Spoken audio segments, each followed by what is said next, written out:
সামনে আমি চিন্তা করছি আরো বেশি সময় দেব নাহু সরফি শিক্ষার্থীদেরকে, যাতে করে নাহু সরফের দুর্বলতা কাটলে একটা শিক্ষার্থীর আর কিছু লাগে না, মানে সবকিছুতে সে একটা মানে আনন্দ ফিল করে। কিতাবাদি পড়া, অনুবাদ করা, ক্লাস নেওয়া, টিচার হওয়া, মানে সব প্রজেক্টে তার আপনার একটা ভালো হয়, যে সাহস হয়। বিশেষ করে যারা শিক্ষক, তো শিক্ষক তো ক্লাসে, তো আমার আরবি শিক্ষকের তো ক্লাসে আরবি নিয়েই কথা বলতে হয়। তো যে গ্রামার বুঝে না সে আরবিতে কি পড়াইবে একটা শিক্ষক ছাত্রকে? স্বাভাবিক একটা ব্যাপার। তো সে জায়গা থেকে গ্রামার ছাড়া তো আপনি আপনি কোন বিষয়ে গ্রামার ছাড়া পারবেন? আপনি যদি বাংলা ইংরেজিও পড়ান, ইংরেজি গ্রামার না বুঝলে আপনি তো সেন্টেন্সই বুঝবেন না। এটাকে অ্যাক্টিভ নাকি প্যাসিভ, এটাকে এটা কোনটা সাবজেক্ট, কোনটা অবজেক্ট, কোনটা ভার্ব, কোনটা মানে কি, এই জায়গাগুলো যদি আইডেন্টিফাই করতে না পারেন তাহলে আপনি ইংলিশও পড়াইতে পারবেন। ঠিক সেম আরবিতেও একই। তো সেক্ষেত্রে তো ভালো দক্ষতা অর্জন ছাড়া উপায় নেই। স্টুডেন্টদের কাছে নিজের সম্মান বজায় রাখা এটাও তো অনেক ইম্পর্টেন্ট ব্যাপার। আর ছাত্রদের হক আদায় করার একটা ব্যাপার আছে, হক না আদায় করতে পারলে তো আরেক সমস্যা। যাই হোক, আমরা আমাদের আজকের এআরাব এবং বেনা নিয়ে আলোচনা চলছিল। আমরা এআরাব বেনার উপর আপনাদের কাছ থেকে কথা শুনবো আস্তে আস্তে। তো আমাদের সাথে কথা বলবেন কে বলেন সর্বপ্রথম? আমাদের সাথে জি, মোহাম্মদ হুমায়ুন কবির। জি, উস্তাদ হুমায়ুন কবির সর্বপ্রথম কথা বলবেন। আপনার সাথে আমরা কথা বলে শুরু করব।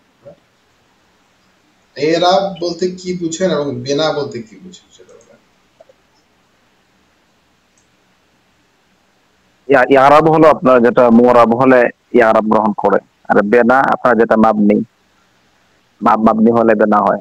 মাবনি হলে মানে বেনা হয়, মাশাআল্লাহ। বেনা যেটা আপনার পরিবর্তন হয় না, আর মোরাব যেটা আপনার পরিবর্তন হয়। মুআরাব যেটা পরিবর্তন হয়, মাশাআল্লাহ। হুম। তাহলে এরাব কয় পদ্ধতি হয়, কয় প্রকার আমরা এরাব আলোচনা করেছিলাম?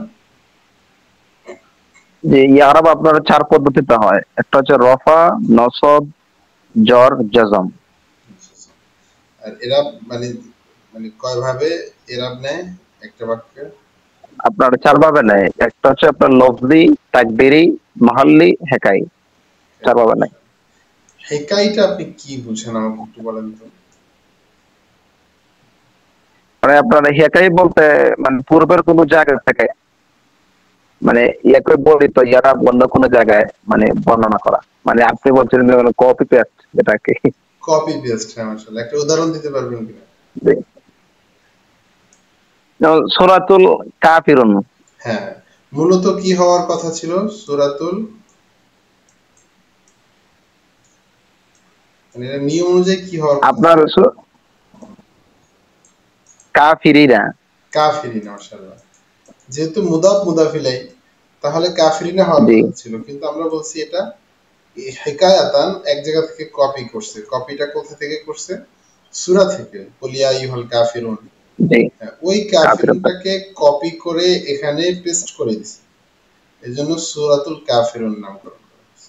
এভাবে কিছু এরাব পাওয়া যায়, বিশেষ করে এই সমস্ত এরাবের দুই পাশে আপনার কি বলে কোটেশন মার্ক দেওয়া হয় সাধারণত, অনেক জায়গায় দেওয়া হয় না।